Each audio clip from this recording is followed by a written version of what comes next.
And we are live back with another one. It's your boy Dominic Rich, and this is Premier League Match Week 8, the review, where there were only 7 matches. The games between Man United and Leeds, Crystal Palace, Brighton, and the massive one between Chelsea and Liverpool were all postponed with things surrounding the Queen's funeral and, of course, the strike, the railroad strike when it comes to Brighton and Crystal Palace. So look, I know it's not it wasn't the biggest, most exciting weekend for the Chelsea fans and the Liverpool fans, but for the Arsenal, the Spurs, the City, the Everton fans, it was a good one.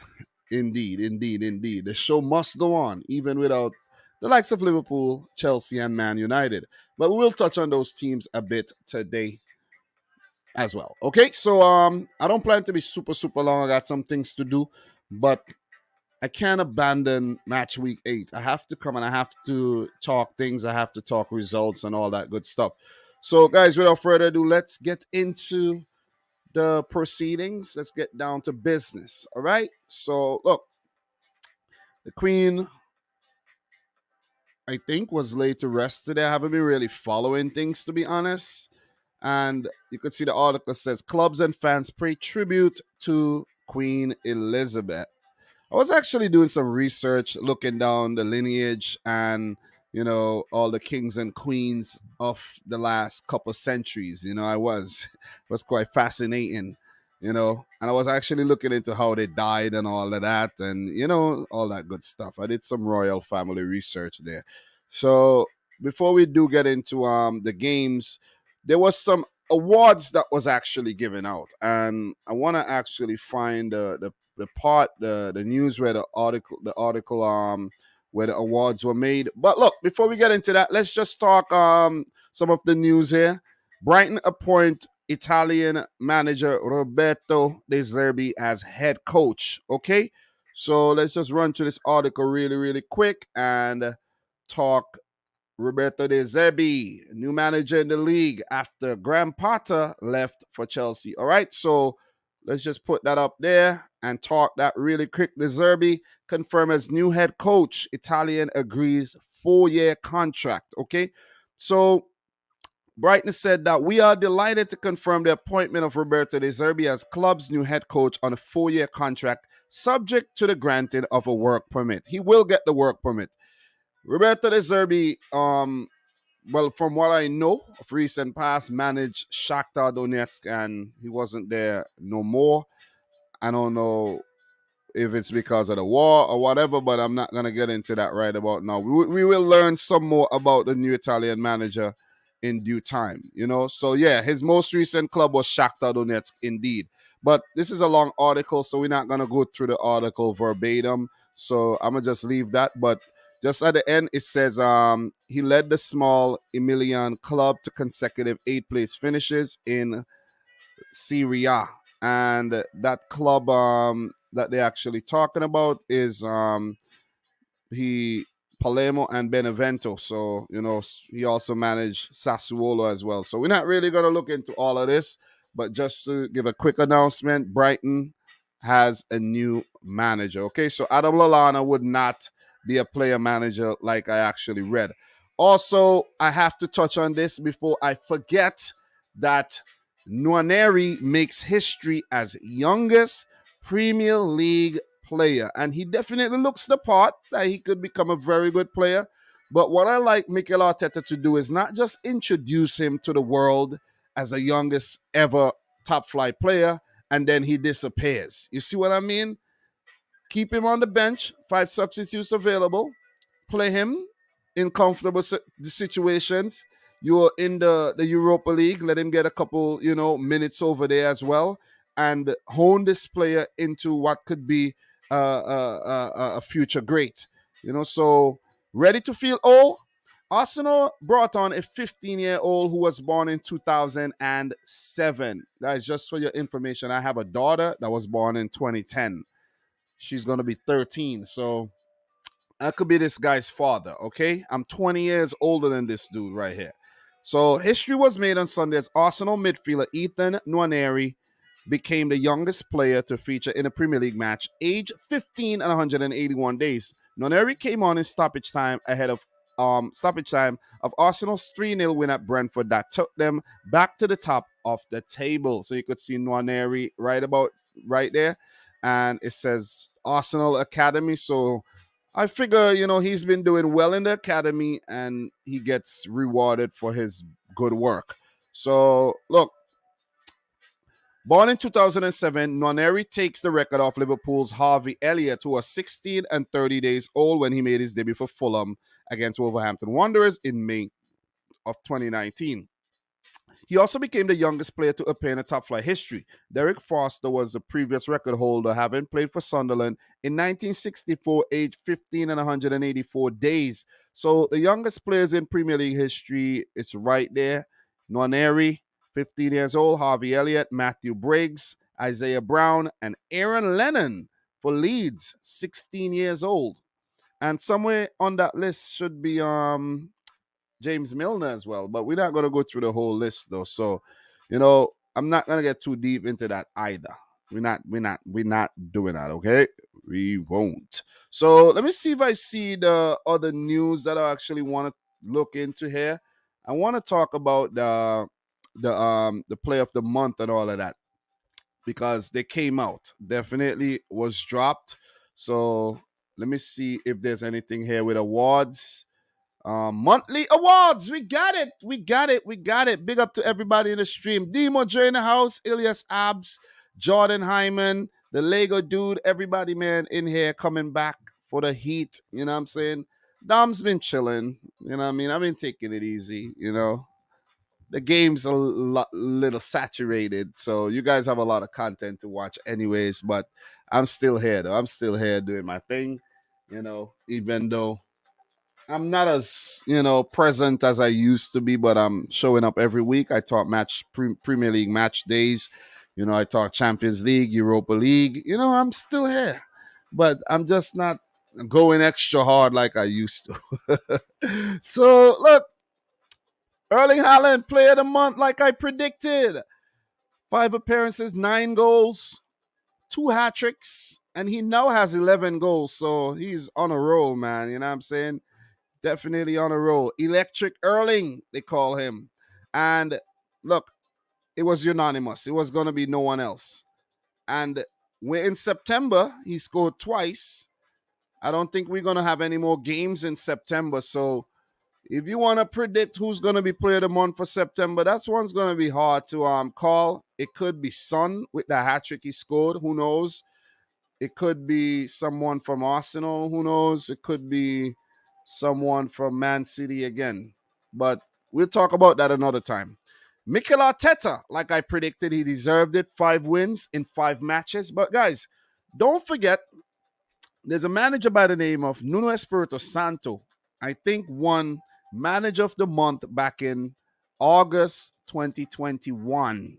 And he got sacked. So it's not guaranteed that you're going to do well for the rest of the season. But Arteta, a pretty good start.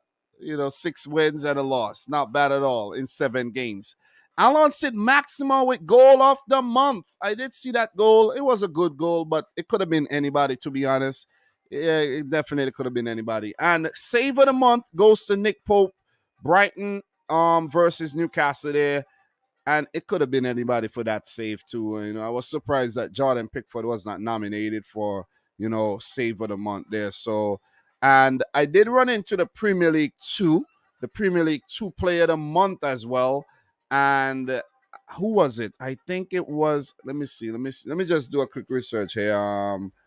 Premier League, because the youngsters deserve some credit as well. Player of the Month. Let me just search that really quick.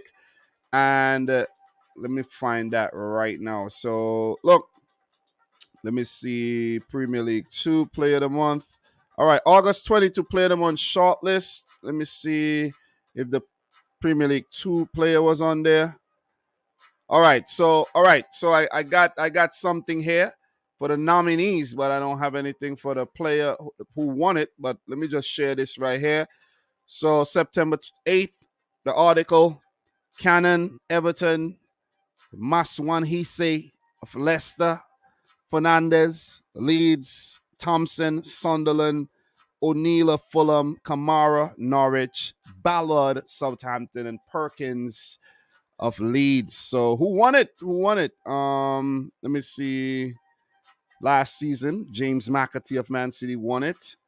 And let me see, Sonny Perkins. I think it's Sonny Perkins actually won Premier League Player of the Month, Premier League 2. So let me just do a quick Sonny Perkins search here. Sonny Perkins. I think I ran across something that he actually won it though. Let me see. So let me see. Sonny Perkins named Player of the Month. Yep. Sonny Perkins won it, guys. So look out for Perkins. I think we've seen him on a few occasions in the Premier League off the bench in the past, I'm pretty sure. So just to drop that article right here. Sonny Perkins named Player of the Month. Forward wins Premier League 2 award for August, so big up to the 18-year-old forward Sonny Perkins, man. All right, so we're not going to go into that any deeper though. So what we're going to do right about now, from there, we're going to go back to the Premier League page, and we're going to get into the results. And before we do that, let's just take a look at what the Premier League table looks like, run through some leaderboards in terms of the goal scoring and all of that, and then get into the matches, okay?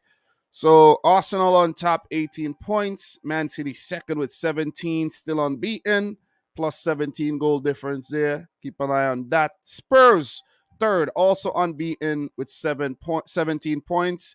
Brilliant start by these three teams. Brighton a fourth with a game played less with 13 points. Man United a fifth with 12 points, and we never thought that they would have been so high on the table after the first two match days, right?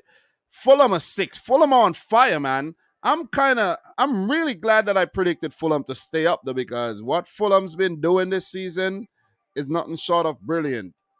Victor Alexander, Dom, did you think it would be Arsenal and Tottenham challenging Man City? In a way, yes. Because I have both Arsenal and Spurs finishing in the top four. Liverpool is a team I predicted to win the title, but where are they? Eighth. All right, we'll talk about them some more in the future. Chelsea is seventh with 10 points. Liverpool eighth with 9 points. A loss, 3 draws, and 2 wins. Brentford are ninth with 9 points. We have Newcastle 10th, the draw kings of the league this season with 5 draws and a win. 8 points. Leeds are 11th with 8 points. Bournemouth, we never thought that they would have been so high after that 9-0 drubbing. They do have 8 points and negative 13 goal difference. They're going to look to improve that as the season progresses. Everton are climbing up the table with their first win of the season and a bunch of draws. 7 points. Southampton 14th with 7 points as well. Aston Villa, with their second win of the season, do have 7 points. That draw against Man City did help them as well. Crystal Palace, 6 games, 6 points, 16th. Wolverhampton Wanderers just outside the relegation zone with 6 points. And in the relegation zone, West Ham with 4 points. Nottingham Forest offering nothing this season with 4 points. And Leicester City at the bottom. It's looking like the 2014-15 season all over again, where they really had to struggle to stay up 1 point. And that's why I put Brendan Rodgers on the cover thumbnail here, because he's under a lot of pressure. All right, so what we're going to do really quick, warm things up today. Let's just take a look at the stats, see who's banging them in for fun. Erling Haaland, 11 goals after 7 games. Absolutely unreal. It's a perfect word. Harry Kane with 6. He's been good. Mitrovic has been really good. Ivan Toney with 5. Gabriel Jesus with 4. Alexis McAllister with 3. Rodrigo with 4. Alexis McAllister, I said, got 4 too, right? Yeah. Rodrigo of Leeds with 4. Zaha with 4. Roberto Firmino and Luis Diaz, a Liverpool duo, with 3 each. All right, so that's a top 10 for goals. Assists, Kevin De Bruyne, the assist king with 6. Bukayo Saka with 4. Firmino with 3.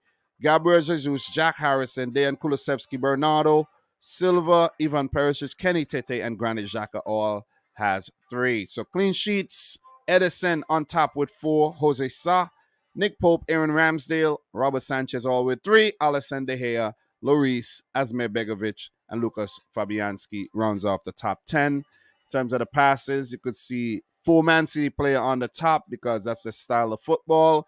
We don't need to go into anything else here, but in terms of goals, Man City with 23 goals, Spurs with 18, Arsenal with 17, Brentford up there as well with 15, and the last game I think was the first game they didn't score in. So look, clean sheets, City with the most, Liverpool with the most crosses, and all that stuff. We're not gonna get into a deep dive with the stats, but that's just to give you guys a roundup and an update. The biggest news right now in the league, the table, goal scoring charts, and all that good stuff. And let's get into the results right now, man. First game we're gonna talk about. Let's talk about the Aston Villa Southampton game, and to start things out today. So look, Jacob Ramsey in the 41st minute, controversial goal there. They had to be reviewed because in the initial sequence, he was offside, but I think in the second sequence of play, after the ball hit the crossbar and it was cleared out and Jacob Ramsey pounced on it, I guess he was onside because Southampton player actually cleared the ball out. So Southampton didn't play too badly in the game, but I expected Aston Villa to go on to win this. I did predict a Villa win, and my prediction was actually a 2-1 win to Villa. And I went with that prediction because of how well they played against Man City. So, with that momentum, Gerrard and his team needed those points badly. That's 4 points picked up in 2 matches. And that's as many as they had in, how many points did Villa have before that? I'll let you guys know really quick. So for Villa, right now, they're 15th. They had 3 points before that. So, which was a win, I think, was on opening day. Didn't know that wasn't an opening day. They got the win. What was it? They defeated Everton, but they lost on opening day. Second match they won that game. So it was well needed. I think they went out there, did their thing. They were very assured. I like that Leon Bailey's getting a lot of game time because Aston Villa was called off for not playing Leon Bailey, and when he was put into the team, he's been performing very, very well. You got to give it up to Ashley Young, who slotted in the defense very, very, very seamlessly. And he's not having, many senior moments because he's one of the oldest players in the league right about now. But look, we know what this Aston Villa team are capable of doing. They have the quality. Philip Coutinho, I think, needs to step up a little. But apart from that, the other players are doing what they know, how to do best. But they just need to be a little bit more consistent. So we've been seeing Jacob Ramsey on the score sheet lately. We can't forget how well he did last season. So he deserves a lot of credit being in the right place at the right time there. For Southampton, remember their transitioning team. And Gavin Bazunu, I think, has been doing a great job in goal. He wasn't really at fault for the goal or anything. And guys like Bela Kotchap and Salisu has really stepped up this season. New man Bela Kotchap has slotted in, hit the ground running in the Premier League. So, look, I don't think Southampton did not really threaten too much in the match, but Aston Villa, I think, do deserve the win. It could have, it could have gone any win at the end of the day. They could have easily pegged one back because we know that happens. You don't play well, and sometimes you do get results, but everything just aligned for Aston Villa on the day there. So, see the bench, could see any notable players there. Leander Den Donker, remember he's a new Aston Villa player. He got some game time there off the bench, 67th minute. Guys like Nakamba has not been featuring much this season. Danny Ings came off the bench. You see for Southampton, Sammy Dozie, former Man City youngster. Sekou Mara getting a run out there. Juan Larios as well, former Man City youngster there. So you could see Hassan Hutel, trying different things. Stats for this game, guys. Southampton, 7 shots, 1 on target. That did have a lot of possession. Didn't really do much with it. Villa, 11 shots, 3 on target. So, as I said, this one could have went anyway, even though Southampton did not really, dazzle on the day as well. So look, not much really to talk about when it comes to this game, but a very important win for Villa, as Steven Gerrard has been under a whole lot of pressure. But look, he got 4 points in the last 2 match days and should bode well for him and his team going forward. So look, in terms of the next games for these teams, for Aston Villa, we're going to check see if we run into any Villa news as well. So for Aston Villa, the next match will be against Leeds after the international break. So the next set of Premier League games would come in October. So this was a very short month when it comes to Premier League football, where we were supposed to have 3 matches in September. We only managed to have 2 games, as match week 7 was postponed. And for some teams, we only had 1 match. Like guys like teams like Liverpool and Chelsea, I think only played 1 match in September, which is pretty weird when you think about it. So Villa do have Leeds next, then Nottingham Forest. Games, winnable games. So they should use that window of opportunity to start picking up some valuable Premier League points.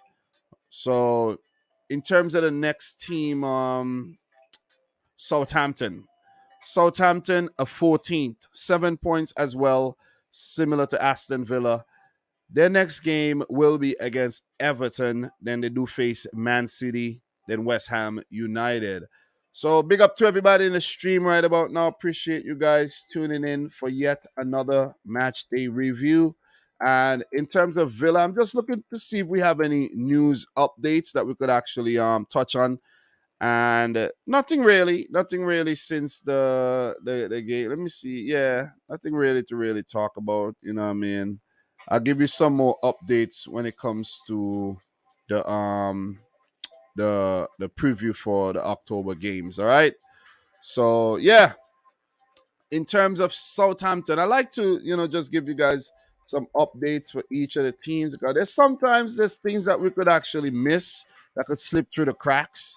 So all right, there's nothing really to update on those 2 teams. So let me see what you guys have to say. Marcel, well needed 3 points for Gerrard and Villa. Lego dude, most of Southampton's transfers have been really, really good. Coutinho has been on fraud watch though. Yeah, indeed. Big up to Jubalani, who said, when are you going to talk about Madrid derby? I don't know if you realize, when have you ever seen me talk about Spanish football on the channel, La Liga? If you look through the channel, not a La Liga channel. I will from time to time do an update on the other leagues whenever I have the time, but I'm not a La Liga channel, so don't be looking for those things from me. All right. So let me see what else we have here. All right, that's about it. Let's keep it moving. Let's move on to the next game. We're not gonna linger too much today. Nottingham Forest 2, Fulham 3. Well, I have to say I did well again. I predicted Fulham to win this game, and my prediction was a 2-1 win for Fulham. They ended up being a 3-2 game, and you gotta actually let's talk Forest, right? Let's start Nottingham Forest. Let's click on Forest and see if we have any updates from their fixtures. All right, okay, fixtures. Let me see results when it comes to Forest. Right, let's look at this. Right, you see anything familiar here? Do you see anything familiar? The last match they played was a 3-2 win for Bournemouth, where Forest actually led the match. This does not look good. This is not very good for Forest. This ain't good. They lost the first match day 2-0, but defeated West Ham, picked up a draw against Everton, and we were like, okay, all right. Forest not looking too bad. But then they met Spurs, and Manchester City and got blown away, 8 goals to nil combined. But then there were teams that they were capable of beating. The two teams that came up with them last season, right? Bournemouth and Fulham, and identical scorelines. And against Bournemouth, they led 2 goals to nil and ended up losing 2-3. And here, they led the match again at halftime. They led and ended up giving up a halftime lead. Owani, good goal, set piece, flick on. Owani open, headed in, good goal. But Tosin Adabaraya, the former Man City youngster, equalized for Fulham. And then João Paulinho with, oh man, this is going to be goal of the month for September for sure, because that was brilliant. And he's proven to be a hell of a signing. So I'm wondering why bigger teams didn't go in for João Paulinho, because he's been doing well for Sporting. He was doing well for the Portugal national team. And it looked like a player to me that could have fit into like a Man City system, because we were looking for a DM to replace Fernandinho, and he could have easily slotted in and be that, second DM for City. But Fulham picked him up because of the Marco Silva and the Portuguese links there, and he's proven to be a hell of a signing. Give it up to Willian, man, for the cross, for the Tosin Adabaraya goal. Kenny Tete has 3 assists for the Paulinho goal as well. And they could Reed with the goal with the cutback to Harrison Reed that just went through Forrester legs, and Reed with his first ever goal for Fulham smashed it in 3-1. What a comeback by Fulham FC. Look, Lewis O'Brien did pull one back the 77th minute as Forrest really fought and, made the game a little dicey at the end, but Fulham held on for a massive win against a fellow promoted team. Fulham are doing well this season. They're already into double figures when it comes to points. Fulham has more points than Liverpool. Let's just put it out there. One more game played, but they're 6th with 11 points. They have more points than Chelsea as well. It's very important to note, because Fulham's been a team that's been flipping and flopping. A yo-yo club, up and down, up and down. But with Mitrovic, who was not on the score sheet, surprisingly, on the day, given opportunities in the games, it's proven to be the right move. And I did mention this at the beginning of the season, that if they are to do well, Mitrovic is going to, they're going to need to play Mitrovic in every game and not do like previous managers and have him on the bench. So massive win here for Fulham. And for Forest, they're still gelling. But how long are you going to take to gel? Was it the right thing to bring in 25 players this season? Was it the right move? Look at what Forest and Olympiacos are doing. They're bringing in a lot of players. They're just signing a lot of players. Combine those two clubs, who are sister clubs, they probably signed close to 50 players this season. So, look, man, let's see if Forest are going to find their form and find their feet in the league, or if they're going to embarrassingly drop back down to the championship, because that would be really embarrassing to spend so much money bringing in all these big names and then get relegated. But give it up to Fulham, man. I like the recruitment that they did. Look at that. Willian coming out of nowhere. We thought that we saw the last of Willian when he left Arsenal. Bam. Here comes Willian back in the league. Andreas Pereira, also from the Brazilian league, was on loan from Man United. He's looked good. Issa Diop.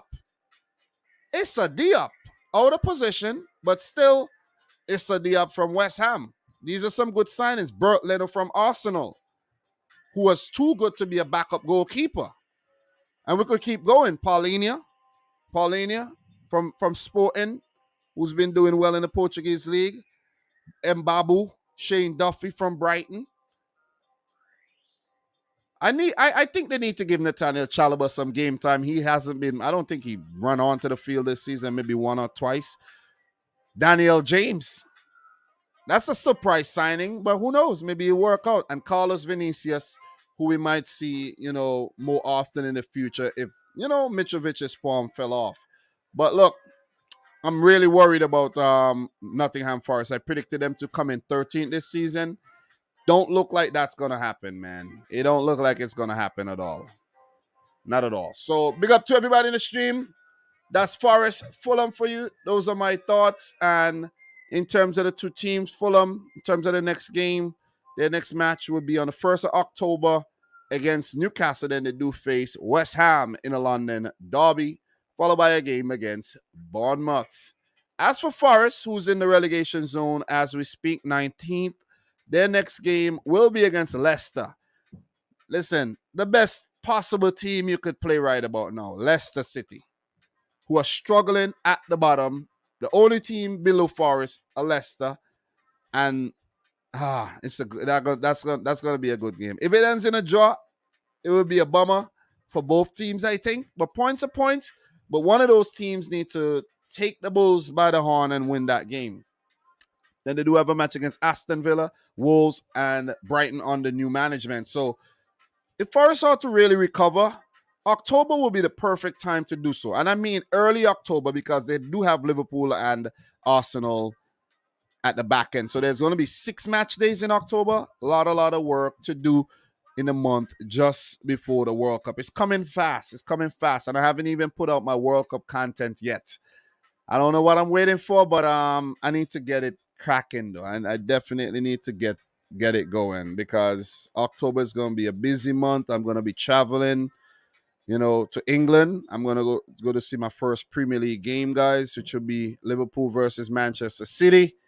And I'm looking forward to that next month. So according to how things go, if I like the experience, yeah, I'll do it again. Maybe next year. Maybe sometime next year I'll go back to maybe see a Man City home game. So look, in terms of Forest, let me see if we have any news updates on the team. And, we're going to keep it moving. Yeah, we ain't got nothing new since the preview. And for Fulham, let me just see if we have, because, there's news in between, there's news here and there. Teams linked to new players, players' houses gets robbed and all these kind of things. All right, so we ain't got nothing more to talk about when it comes to this one. All right, so big up to everybody. Make sure you smash up the thumbs up button for the live stream. It's your boy Dom back again with another one. Devontae Caprice first needs to bounce back quickly indeed. Lego say first are unorganized right about now. They really need their signings to gel, or they will go back down to the championship. Also, let's keep an eye on the Steve Cooper situation because he could get the sack too. All right? Maybe the job is becoming a bit overwhelming for him. So, Lego dude, if Fulham keep doing so good, Marcus Silva could leave for a bigger club in a few seasons. Remember, Silva was at Everton, he was at Watford, and I think he was at Hull. So he's been a highly rated manager for some time. So it ain't nothing new, but definitely if he has a good season for Fulham, maybe a club like, let's say, Leicester City, if they sat Brendan Rodgers, would look to go in for a manager like him. You see what I mean? That won't be a bad move at all. But I don't know if he want to leave a good situation at Fulham to go to Leicester. You see what I mean? I don't think he'll actually do that. So, look, Jesse Lingard on fraud watch for Forest. He's done basically nothing indeed. DeAndre Small, from you picked Liverpool to win everything before the season. I know he was in trouble. Oh, I jinxed it. All right, Lego dude. I'll see you later, bro. If I'm not live, you check out the replay, of course. All right. So let's continue, man. Let's continue. Let's get into the third game. We're gonna run through these matches this week. We won't be super long today. Got some things to do. Let's start Newcastle 1, AFC Bournemouth 1. So Philip Billing in a 62nd minute. Zemura with the assist. I was actually watching this game, and I had a call. I was at work watching this game, and I had something to do. And when I went back in the pickup, I was like, "What? A goal?" You know what I'm saying? So I was like, "Oh man." The moment that I took to go out and do something, I'm watching a game, no goals, and then bam, goal. So Newcastle bouncing back with the penalty there. I think that was a handball, kind of controversial handball. And Isaac stepped up to put it in the back of the net. So was it a handball? Was that a handball or was that a foul? I can't remember exactly what happened there with that. I think it was a handball, I can't remember exactly what happened there, but I need to remember. But I think it was a handball if I'm not mistaken though. Can't remember. I really can't remember what happened there. But I could pull that game up and on another site and find out what it was there. But Isaac stepped up. He demanded to take the penalty because Trippier wanted to take the penalty as well. And Isaac put it away brilliantly. So, yeah, handball by Lerma. Yep. I think, sometimes when you say something, you just got to back yourself. You just back yourself, man. So, but it was kind of controversial because it looked like the ball had come up off his knee. The angle was, the referee didn't really see the proper angle in real time. Use VAR, slow-mo, and he give it. Was it the right call? It was 50-50 in my opinion. But it was given, and Isaac stepped up and put it away. What I got to say about this game is Newcastle played well. I think they really did well in the game, but Bournemouth was so resolute and so compact under Gary O'Neill. 3 matches, no losses, 5 points, 2 draws, and a win. Brilliant, man. I think he might actually be given the permanent job because what they were doing under Scott Parker compared to what they're doing now is a big disparity. 9-0 was Scott Parker's last match, right? Was it the 9-0 job in? And since O'Neill stepped in, the big 3-2 win over Forest and then the 2 draws after that is simply remarkable for a team that most of us predicted to get relegated. I'm still going to stick to that, but they might just survive because Bournemouth, 8 points. It's a lot of points, man. It's a lot of points. It's a lot because teams that usually get relegated, they really struggle from the start because what's going on right now with Leicester is big time relegation form. Six losses in the first seven games. They need a miracle to get out of that relegation, spots and move up the table. 2-3 wins on the spot, the bounce, and it's pretty difficult right now with the way Leicester playing. We'll get to them. But in regards to Bournemouth getting relegated, it's looking like these guys might just stay up. I know it's still early, but they're showing glimpses of the things that they did under Eddie Howe before they got relegated. And this is Eddie Howe coming up against his former team, first time, and they really give him a difficult match, man. Really, really, really difficult game. And they deserve the point. Testament to how well they played. Frustrated the hell out of Newcastle United on the day. I think for the most part, Isaac isolated, but did score in terms of the penalty, of course. But well played, man. Well played by AFC Bournemouth. So look, we take a look at the stats here. Only 27%. They played without the ball very, very well, but they did manage 10 shots, 3 on target. Newcastle, 20 shots, 7 on target. But Neto, I think, was very resolute in goal. And their defense, very, very compact. 9, you see that? 35 clearances made by Bournemouth. So they just kept shutting out Newcastle. The more they came, the more they shut them out. So kudos, man. Kudos to Bournemouth. Sometimes you don't really need to be, overly expansive to get positive results. And they're proving to be resolute in their approach, which is play without the ball, respect your opponent, and take whatever opportunity comes your way. So, big point for Bournemouth. I think they walk away with a happier of the two teams, and Newcastle would, after the game would feel like they should have actually won the match. So, a point apiece. I actually predicted Newcastle to win this game. Did I? Yeah, 2-0 to Newcastle was my prediction. and only could walk away with the 1 point here. I think, not that I think, I know they're missing Alan St. Maxima. Bruno Guimaraes came back into the side. He went off 72nd minute. Joel Linton had a great opportunity to score. I think he hit the post, and then there was a couple other chances when Neto came up with a save. That was another big moment in the game. But, apart from that, look, Ryan Fraser was getting booed every time he touched the ball from a Bournemouth man. They're not happy with the way he left. Was, not the most entertaining games, but they're missing Alan St. Maximin and his magic. Definitely. Could see Loris Karius making his first substitute appearance here, staying on the bench, but just being part of the squad as Newcastle's new backup goalkeeper.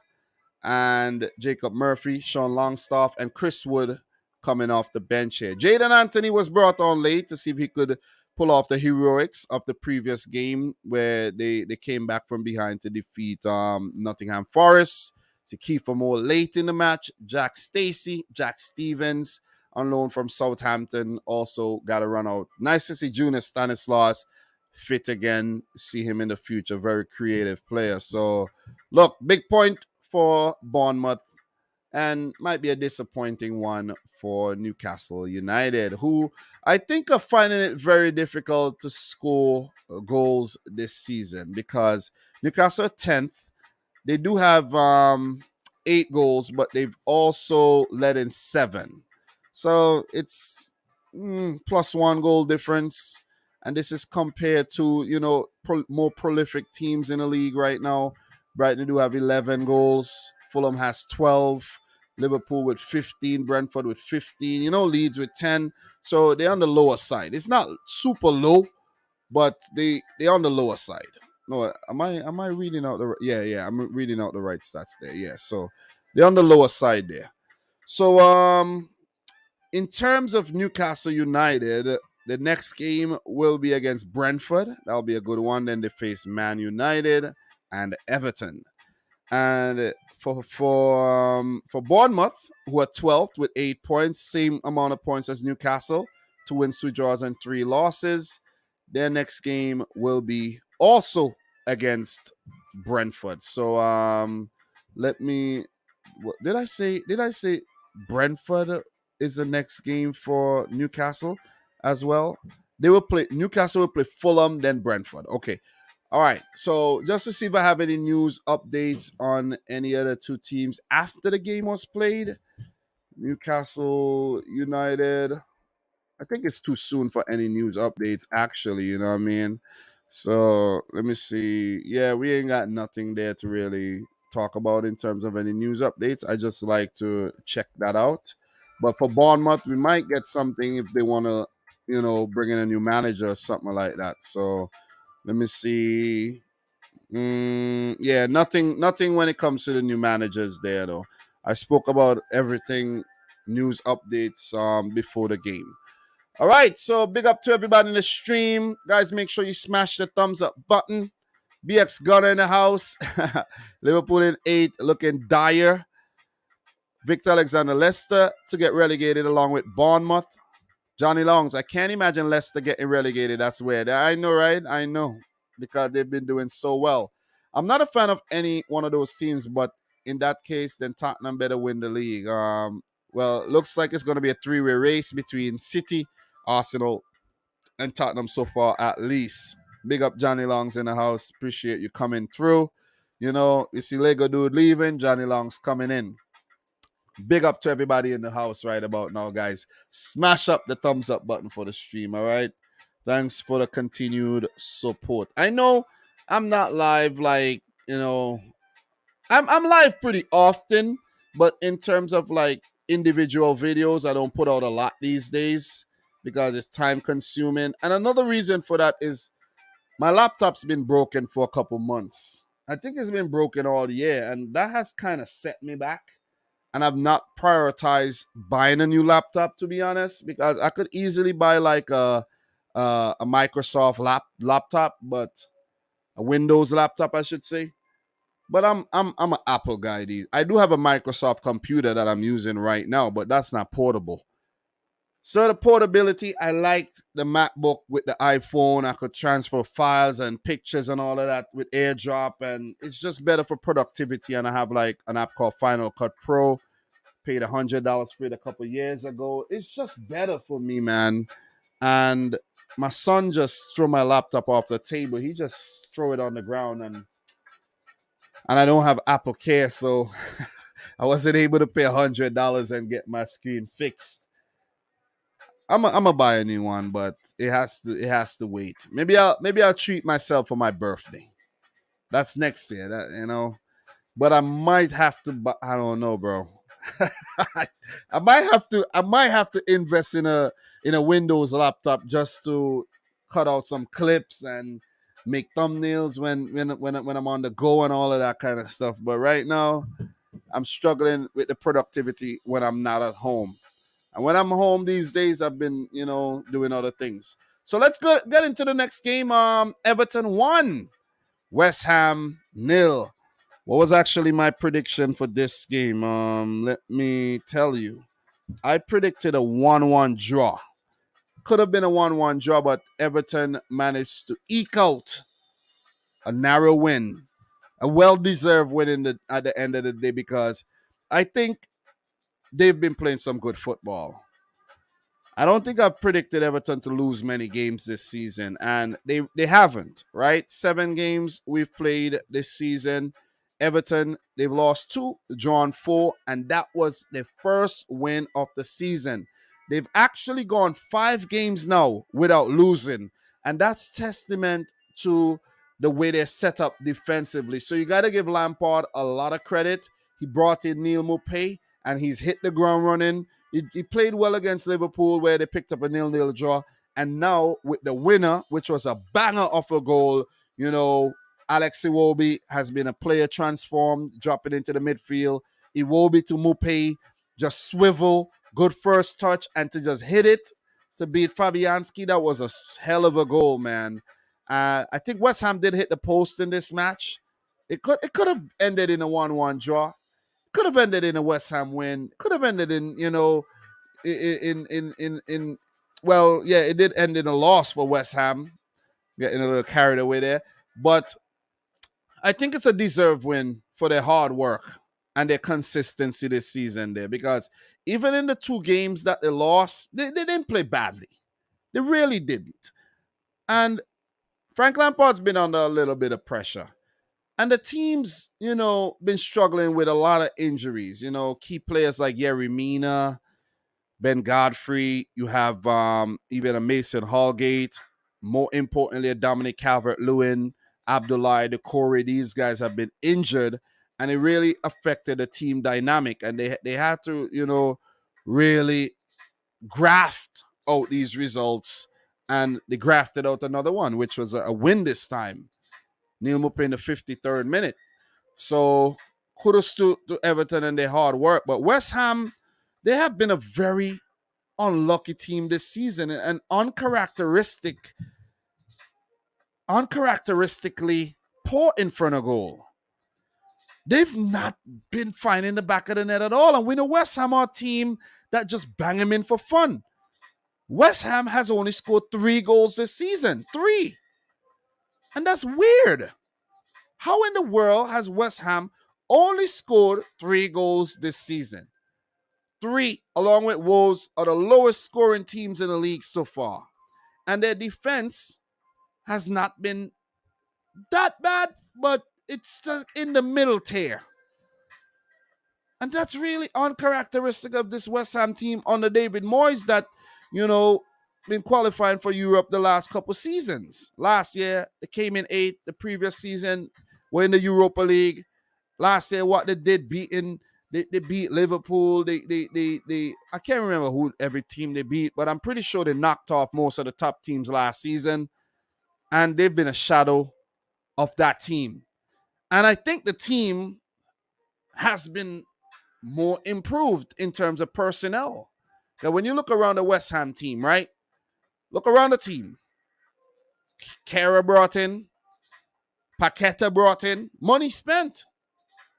Gianluca Scamacca brought in. Money spent. Emerson brought in. Flynn Downs. I think he was brought into, right? Maxwell Cornet. Yeah, Ben Rama did hit the post.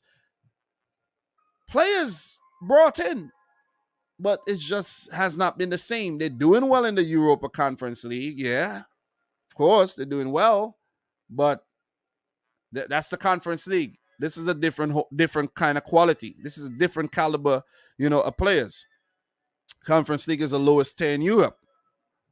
But for Everton, you got to give him credit, man. You definitely got to give him credit. Guys, remember Dwight McNeil does play for Everton these days. Remember that? But, the Maury great, Anthony Gordon, and, of course, Alex Iwobi deserves a lot of credit. Amadou Onana, the new man, has done well. And Idrissa Gueye is actually playing like he never left Everton because that's the kind of role that he played, breaking up play, protecting his defense. But a lot of credit goes out to that aforementioned defense of Tarkowski, Nathan Patterson, Vitaly Mikolenko, who I think has been playing his heart out, and Connor Cody, captain on the day. Begovic, I think, was very assured in goal in the absence of Jordan Pickford. But they say titles or good seasons are executed on good defensive showings. And Everton are definitely testament to that. I think they'll be okay. I predicted them to be okay. I do think West Ham will be okay too, but it's only a matter of time. I don't think David Moyes is under any kind of pressure of losing his job right now. But let's say the next 7 games go by and they don't start scoring, they don't start picking up more points. We could definitely see Sam Allardyce being called back into West Ham again. He has not retired yet from football. So look, man, not much more to talk about when it comes to this game. Gonna keep it moving. Definitely gonna keep it moving. So in terms of the Hammers, 18th, their next game is against Wolves, another struggling team. Then they do have a Europe Conference League match against Anderlecht, followed by a London derby against Fulham. So for Everton, the blue side of Merseyside. Their next game is against Southampton, a winnable match. Then they do have Man United at Goodison Park, and then Tottenham. So some tough matches coming up for Everton. And if they continue playing well, they could pick up a few points in those games. So, look, in terms of any news updates for the clubs, let me see if I have anything. I doubt there's any really updates for these clubs, but we might find one or two. But yeah. All right. Okay, I found something for you guys. So in the news, Everton is set to open talks with Alex Iwobi over a new contract. Okay, so and let's see if that actually happens. I think he do deserve a new contract. The way he's been playing, he definitely deserves to sign the thing, improve payment, and of course, more years. So that's about it. Richarlison also came out and said he loved Everton, but they had a lack of ambition, and he had to join Tottenham. I think Everton showed ambition, but when you look at what Carlo Ancelotti did to them, jumping ship, and then you had Rafa Benitez coming in playing double agent and all. They had a minor setback, a major setback. So Lampard has just been steadying the ship as of late, former West Ham man himself. So in terms of West Ham, yeah, let me see. Let me see. All right. Yeah, nothing really on West Ham. So we're going to keep it moving. Big up to everybody in the chat right about now. We got Victor Alexander dropping £5 super chat. Appreciate the support, bro. Appreciate Johnny Longs, Palomo, everybody, man. Everybody coming in Palomo, make sure you do your homework right, okay? Get the homework done and you watch the replay later, as you said. But make sure you double check that homework because homework is very important. When I was in high school in America, when I was in St. Vincent, I didn't really care too much about high school because I used to play cricket and that's all I wanted to do. and I didn't really care. And I knew I was going to leave St. Vincent anyway to come to America, so I didn't really care, right? I passed, I did the bare minimum. But when I came to America, I started taking homework very seriously, right? And I paid attention in class. I wasn't a class clown like I was in St. Vincent. I paid attention in class so I could grasp the information when it was first, given to me. And then when I went home, anything that I didn't grasp, I worked on it, or I just, reinforced what I learned with doing homework. So homework is very important. And it's important that you get it done first. Don't come home and go do something else. Come home, bang out the homework, and then you have the rest of the night to do whatever you want. You see what I mean? Because that's what homework is for, to reinforce what the teacher taught on the day. So yeah, man. Victor Alexander said you gotta go now. It's late in the UK. It's late. You're lucky you're lucky you caught me.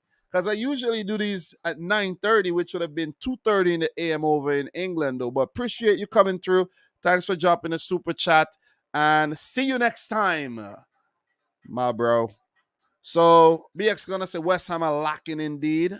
Definitely. And Johnny Longs is saying, imagine Liverpool doesn't get UCL football. Yeah. I think they'll get it. They might come in fourth. They might just scrape through and get premium UCL football like the 2021. Which season was that?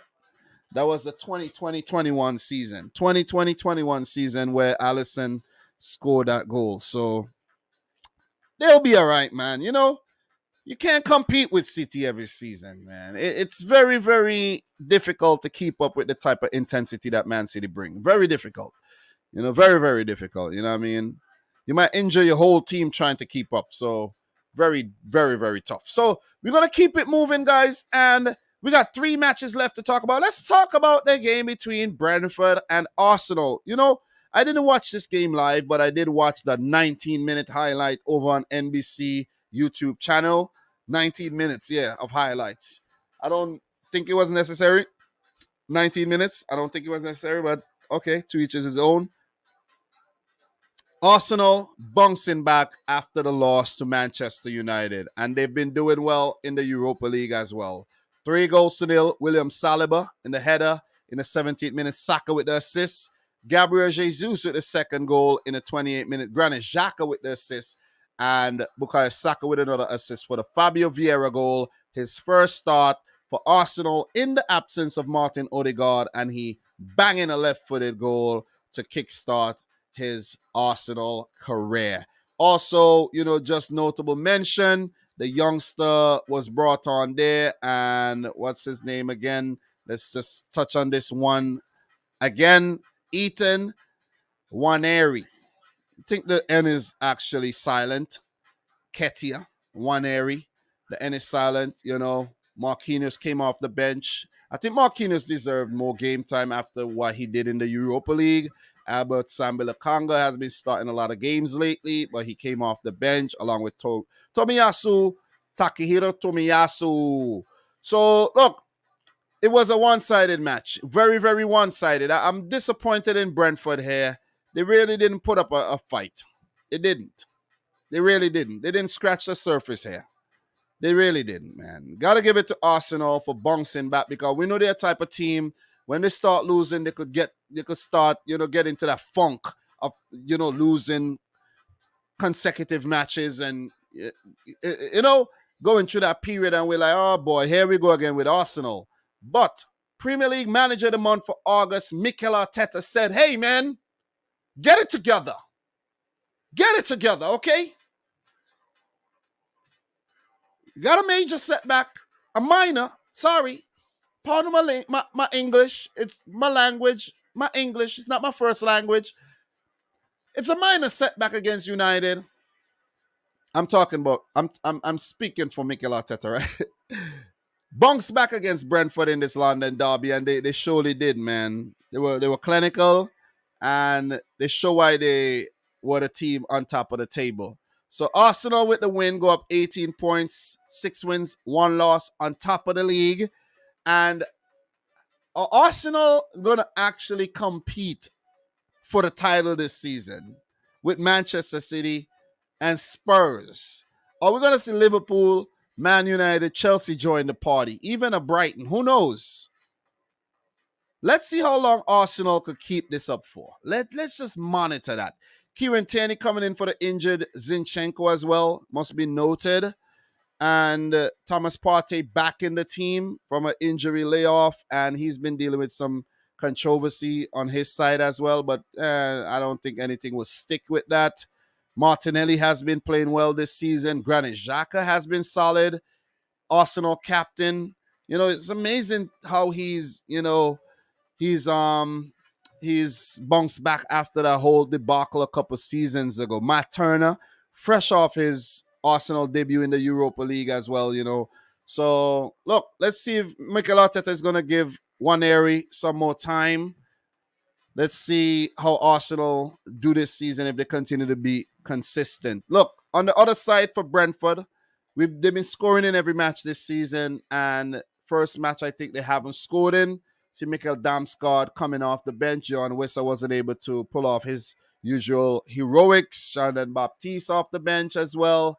Frank Onyeka.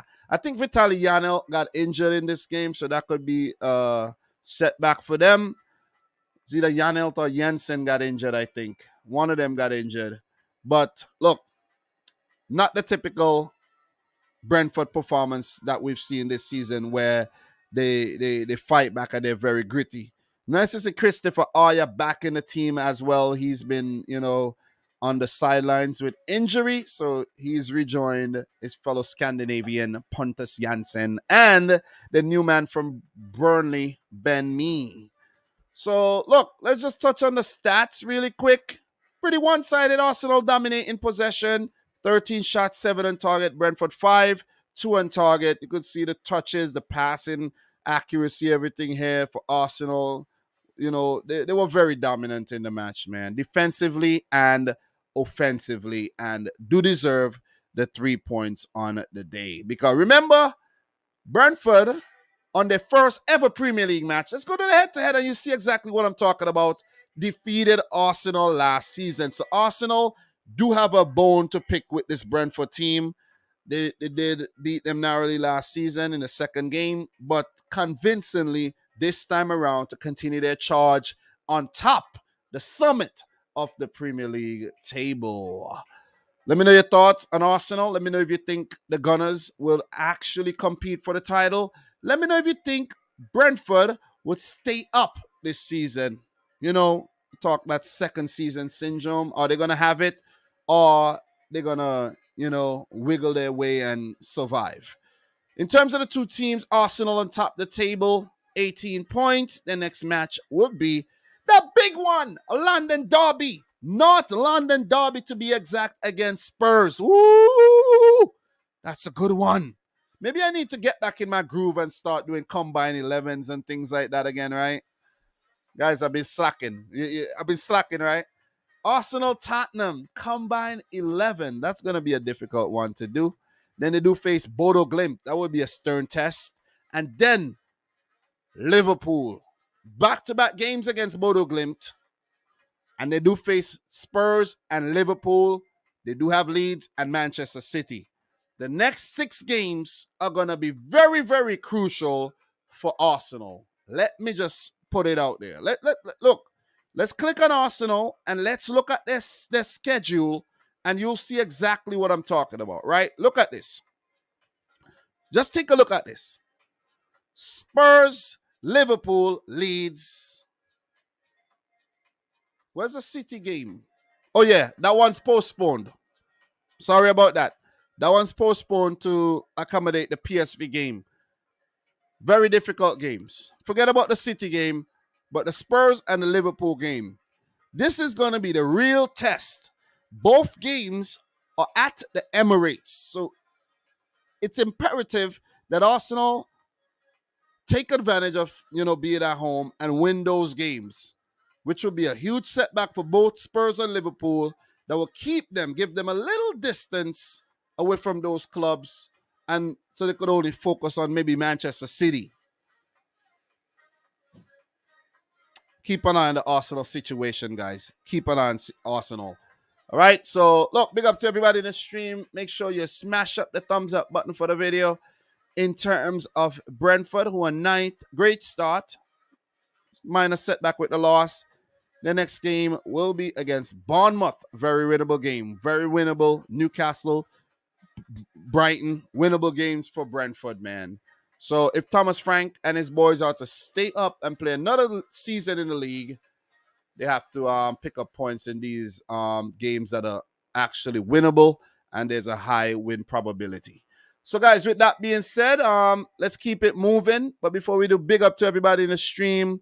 BX gonna say Arsenal need to get something out of those games to be taken seriously. Indeed, we got Very Lame Pichu in the house who says, I love how after the United game, people are saying Arsenal were overrated. Then they beat Brentford and people say they're in a title race. Talk about consistency. Yeah, I know. But we knew that they were not gonna do too well against United. I predicted a draw for that game. I think I did predict a draw, if I'm not mistaken. I think I did predict a draw. Might be, yeah, I predicted a 2-2 draw, I think, if I'm not mistaken, for that one. So, yeah, I got to go back to match week 6 to find that prediction. I was actually looking at my match week 7 preview that I wrote up, and the games didn't happen. I'm tight. I'm really tight because I put time into that one. So, big up to Nick Bennett in the house. Everybody in here, big up to you. Make sure y'all smash the thumbs up button for the live stream. All right, guys. We are just short of 25 likes. So let's see how quick we could get there. If you're watching the replay, thanks again. Smash up the thumbs up button as well. Guys, we've been live for 1 hour and 6 minutes. And let's continue. We have 2 more games to talk about. Let's talk about the big win for Tottenham over Leicester. Let's talk about that. Also, a game that I saw, and it's very entertaining towards the end because Heung-Min Son came on. We put him on fraud watch, and he came through, and he just silenced all the naysayers and all the critics. So it was Yuri Tillemans. I started watching this game late, so I missed the Yuri Tillemans goal. I think I tuned in when Harry Kane actually scored. I was like, oh, shoots, missing the game. Bam, tuned in, Harry Kane in the back of the net. I was like, God damn. So Tillemans from the penalty spot in the 6th minute. Harry Kane in the 8th minute, set up by Dejan Kulusevski. Then Eric Dyer from a corner. And the thing is, let me just mention this before I even forget. Leicester, just like last season, has been absolutely horrible defending set pieces. It's like almost every set piece just ends up in the back of the net. And I'm like, how could they be so bad, though? How could they be so horrible? The Kane goal came from a cross. The Perisic corner in the back. I'm like, what is going on with this team? And I think they did hire a set piece coach as well. Seems like it ain't working. Seems like it's not working at all. But really quick bounce back there by Spurs after the early setback. And the thing about Leicester too is that in the few games previously, they've been actually opening the scoring. Let's just double back really quick to talk about that point, right? They lost 5-2 against Brighton.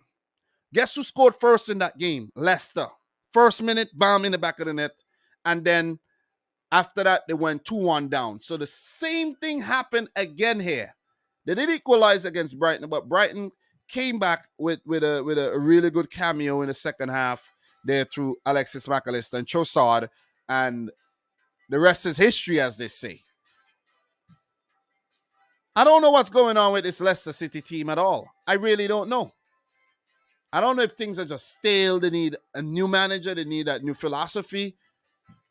They need something, maybe something fresh. You could go back against Southampton. They scored first, give up the lead, lost the game. The mentality is just not there this season for Leicester City. It just isn't there. It's just absent. And it's really sad to see such a really, let's say, what's the word I'm looking for? I'm looking for a word that describes a team that started competing with the big six. Look at the previous seasons where Leicester were up in the top four towards until the end of the season, and they just fell off. It's just been something that's been haunting this Leicester City team. They just don't know how to manage games. They just don't know how to manage leads. They just don't know how to manage situations.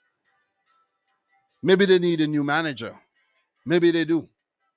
Maybe they do. And I think Brendan Rodgers is very close to getting sacked here. So Kane and Dyer bringing Tottenham back in the lead. Maddison equalized. Imagine that. Just like the game against Brighton. Leicester equalized. Very good goal by Maddison. Scrappy, but good goal. And then second half, the Heung-min Son and Bentancur show. Good goal by Bentancur. He doesn't score a lot of goals first this season. Beard gang. I like that he's growing out his beard. Looks like, he was looking like a baby before. But the major talking point here is when Richarlison was substituted out for Son Heung-min, who was dropped. Kulusevski, I think, came in for him. And it was a big talking point. Son not doing well. We put him on fraud watch and everything. And he came off the bench. And it's one of the most spectacular hat tricks you could see, man. The man just was like a player possessed. Player possessed. The run for the first goal. Bentancur laying off the ball. And Son just running at the defense and banging it in. He's like, I think he just backed his ability.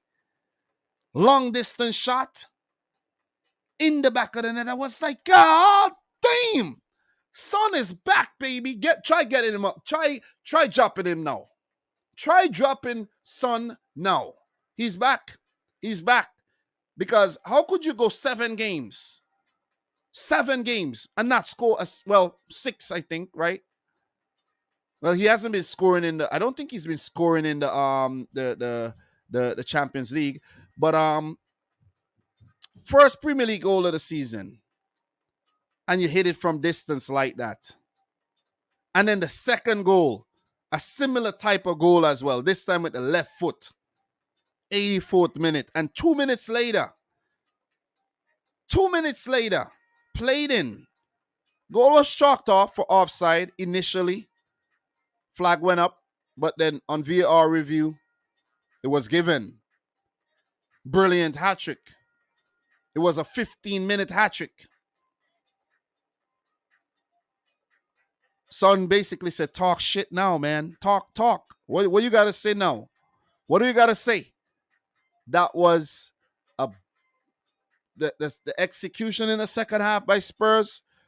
Absolutely brilliant. And the meltdown by Leicester is just simply sad. It's just sad. It's really, really sad to see what's happening to this club, man. Seriously. I saw Patson Daka had an opportunity and he took the shot from so far out like he didn't want to back himself to go in. It's just sad what's going on at Leicester, man. Seriously. I think the best thing that could actually happen for Leicester is sacking Brendan Rodgers, bringing in somebody fresh. Maybe they might have other ideas. They might have another vision and switch up some personnel and start winning again. And the other thing too, I know it's easy to blame Danny Ward. Danny Ward has not been good enough. It was some good goals. I don't think he had anything to really do with the goals. Those weren't really savable goals. Any of the 6 goals, I don't think any of them was really savable. But Danny Ward has not been the presence that, it's unfair to compare him with Schmeichel. Schmeichel is Denmark's #1 goalkeeper as well. He's been around. He's got a lot of experience. His father is arguably one of the best goalkeepers ever to play the game. So he has it in his blood. But Leicester it's very naive to think you could take a number 2 and make him a number 1 for this season and still be successful. Well played, Spurs. They look good. They got a lot of personnel. They could rotate. And when you have that type of, quality at your disposal, you're bound to do well.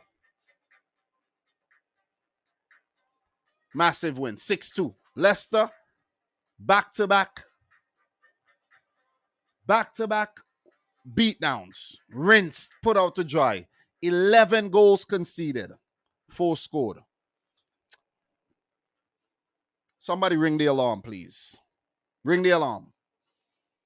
So with that being said, guys, big 3 points for Spurs. They go level on points with Manchester City, unbeaten in the league, along with City, and only 1 point behind Arsenal, and only behind Man City on goal difference. So 2 teams were supposed to play last week, but the game was postponed, and it's going to be interesting to see what happens when they eventually meet, because we know Spurs are Man City's bogey team. And Spurs, they're doing well. Arsenal doing well. What if we have a Spurs-Arsenal title race this season? City drop out, Liverpool drop out, Chelsea, Man United drop out, and we have Tottenham and Arsenal. It would make for a really good story, though. Guess who Spurs play next? Guess who they play next? Arsenal at the Emirates. I'm not even going to tell you who they play after that. It's not important. Spurs versus Arsenal at the Emirates is their next game. Yeah, they do have a Europa League game against Frankfurt, so yeah. But the big one is Arsenal versus Spurs, not London Derby, the first one this season. So in terms of Leicester City, who is at the bottom of the table on 1 point, their next game is against also another struggling team in Nottingham Forest. So let's see if they could manage to pick up a win, a much-needed win. First win of the season. Let's see, Brendan Rodgers will still be at the club by the time the international break is over. So that's it for that one. Big up to everybody in the stream. Appreciate you guys tuning in to yet another one. What we got here in terms of comment, all Rodgers would cost is a lot of money to sack, but Leicester already at 100 million loss for the season, so they can't really afford. Yeah, that's the thing. I did give you guys an update on that in the last preview as well. Son, the GOAT is back. Sonaldo, sensational hat trick. Brilliant. So Elvis is saying, big up to Elvis, who's saying Mikel Arteta, his boys deserve some airtime. Will people see Arsenal in the title race if they're able to beat Spurs and Liverpool? I think so. I definitely think so. I think that is the only time people would really say, yeah, I think Arsenal are really in this title race here.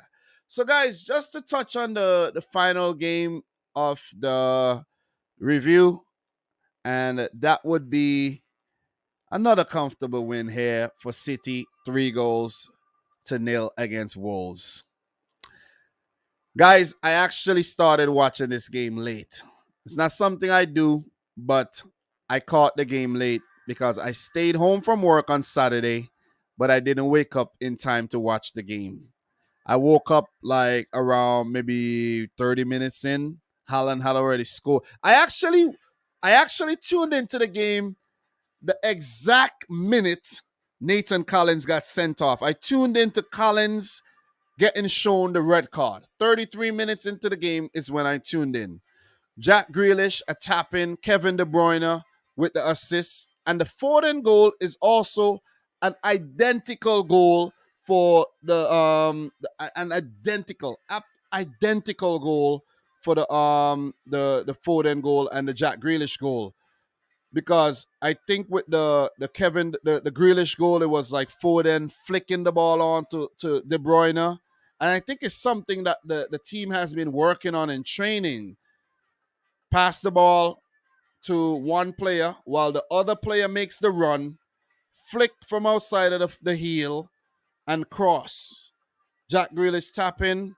And it's very important that Grealish keeps getting into the box, because he's been heavily criticized for doing his thing, but not really doing nothing. Get it?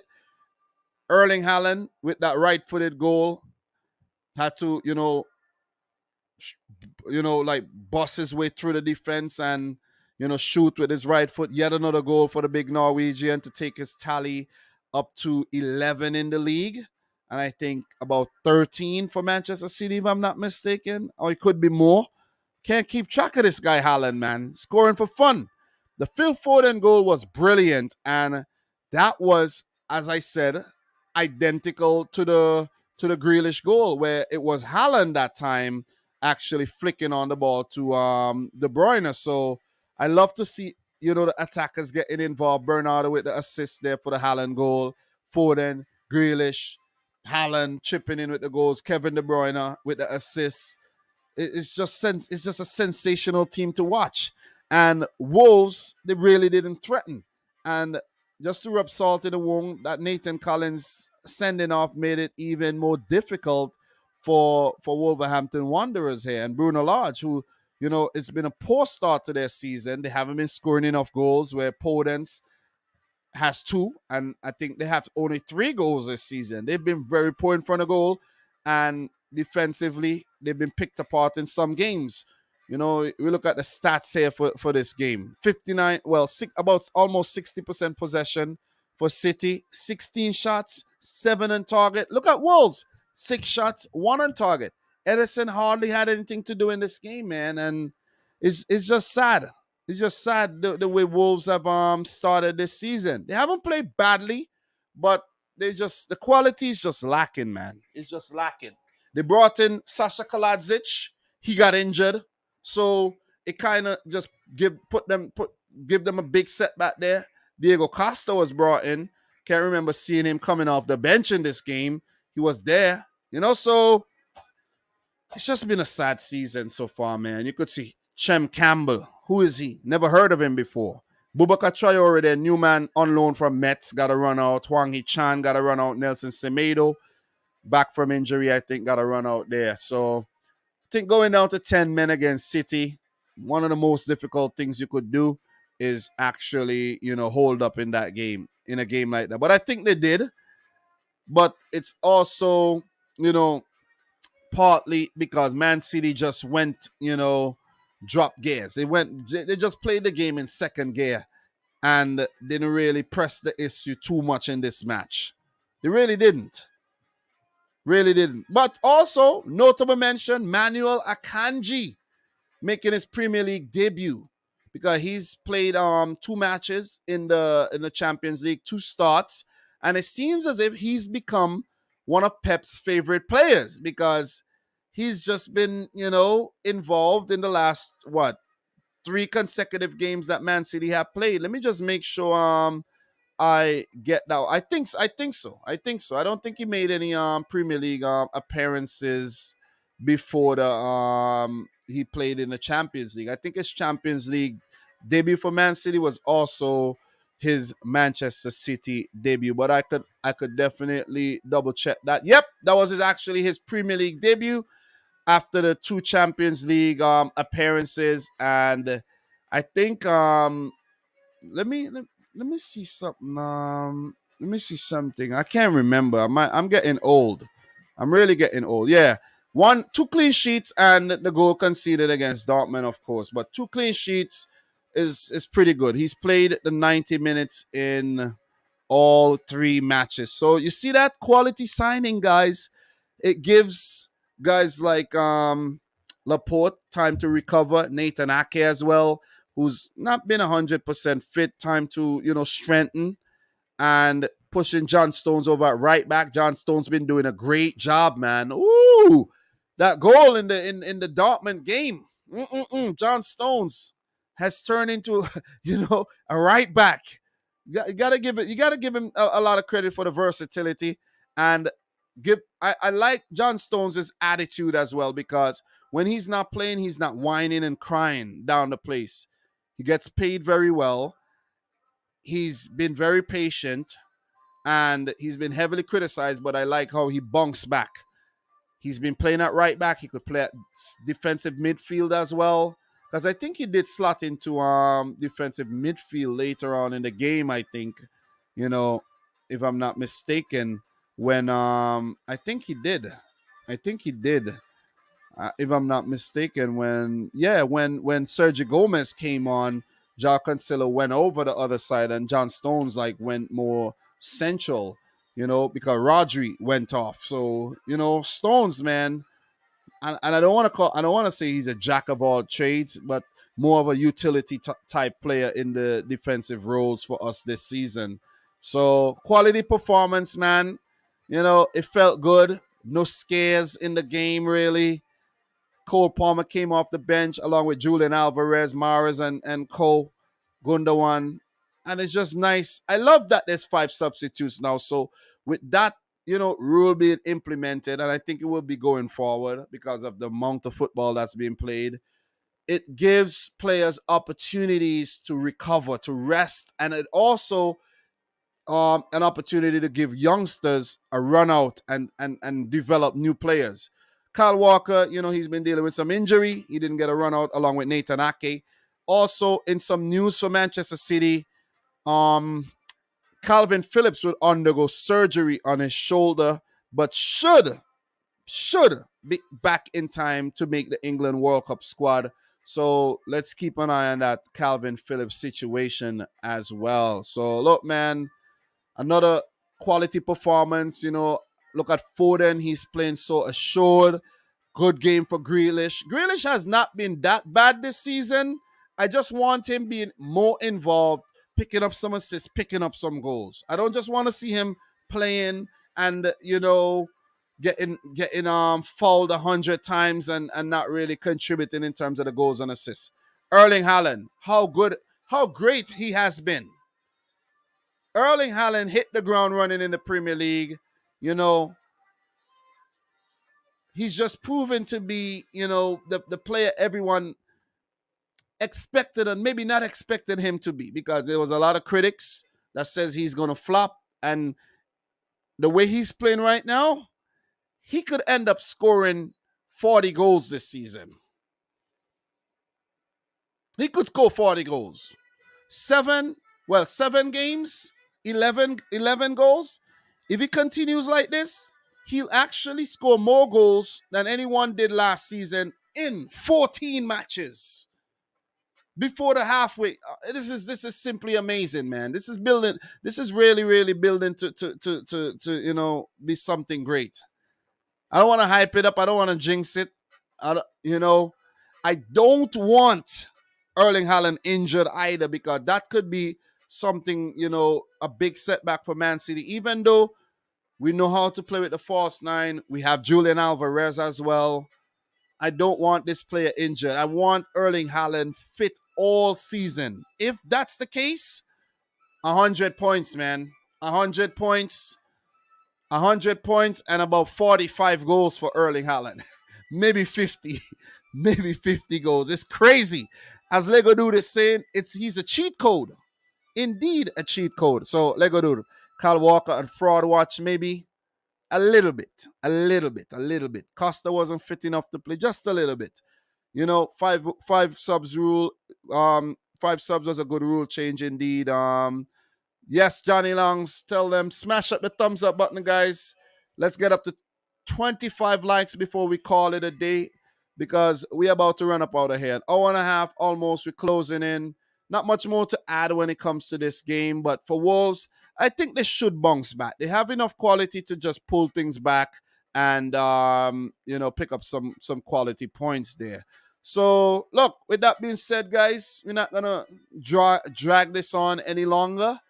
We have international football to touch on. I'll see if I come live tomorrow. I'll drop something and maybe, come in with a live stream sometime tomorrow to maybe react to the squads and take a look at, some of the fixtures that we have coming up there. I think there's Europa, not Europa, but UEFA. What you call it, man? What's the thing called again? Damn, I forget. I'm getting old. What's the Nations League? UEFA Nations League to play.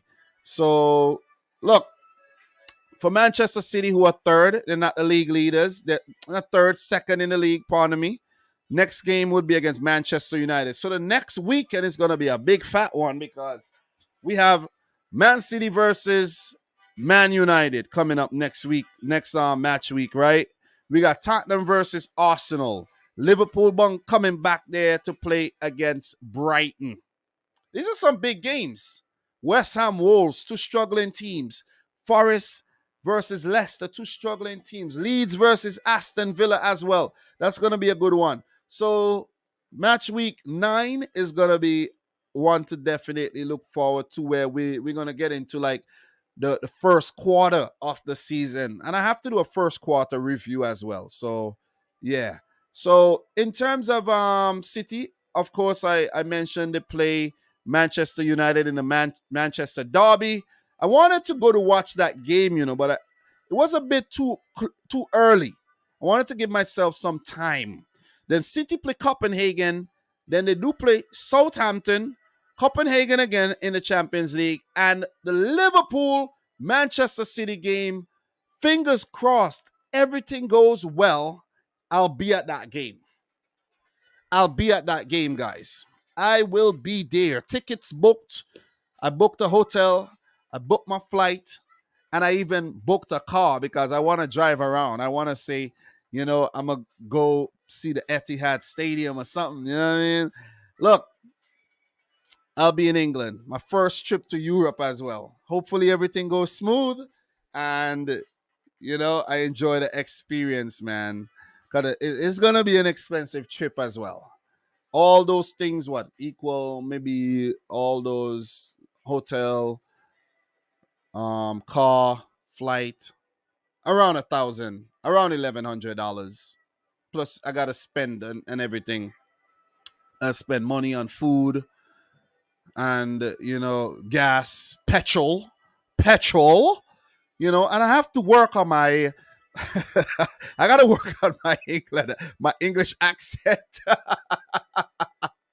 Oh man, those people who go to England and they within 2 months they talking with the English accent.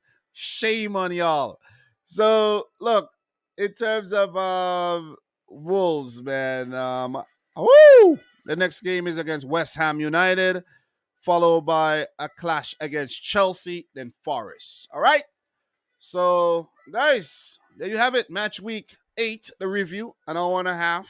This is all the time I have for today. Next time around, when we talk Premier League, we'll talk Liverpool, we talk Chelsea, we talk Man United, we talk Leeds, Crystal Palace, and of course, we talk Brighton. But we didn't talk much of those teams today, but we did touch on Brighton hiring Roberto De Zerbi as their new manager. All right, so guys, make sure you enjoy the international break. I will touch on some international football. I'll try to make my presence felt throughout the week, even, though I've been scaling back a little bit these days. I have some bangers that I'm working on, but I've been, not doing what I'm supposed to do. I've been kind of distracted too by, trying to, work a little extra to fund that trip as well and to get myself, just to catch up because things been rough. It's been a difficult economic times. Okay? Let's just put it that way. I'm not struggling anything, guys, but you have to work hard to keep yourself in a comfortable financial situation to afford the things that you like. Like having Amazon Prime, Netflix, Disney Plus, Peacock TV. You know what I'm saying? What else? Paramount Plus. These things are not free. Okay? So you got to work hard to keep all these, luxuries in life. Keep your house, keep your wife, take your 3 kids. So my life is real, man. My life is a real thing. So big up to everybody in the house, man. Phil Mitchell, big up to you. I am Mitchell, a Chelsea fan. What else? Big up to Johnny Longs. Big up to Lego Dude. Thanks for the continued support, Lego Dude. You've been dropping some gems lately. Appreciate you. Shane Musay. Big up to BX Gunner. Everybody, man. Everybody. Polom. Everybody that came through. Very Lame Pichu. Everybody that came through, man. Thanks for the continued support. Guys, if you haven't yet liked the video, make sure you do so. If you're watching the replay, smash up the thumbs up button as well. And I have to leave right now. I know I wish I could stay here for 4 hours and look at the other leagues, but I'll do that sometime during the week, okay? So, from your boy Dom, thanks again for tuning in to yet another one. Until next time, peace out. Rich Squad. Peace.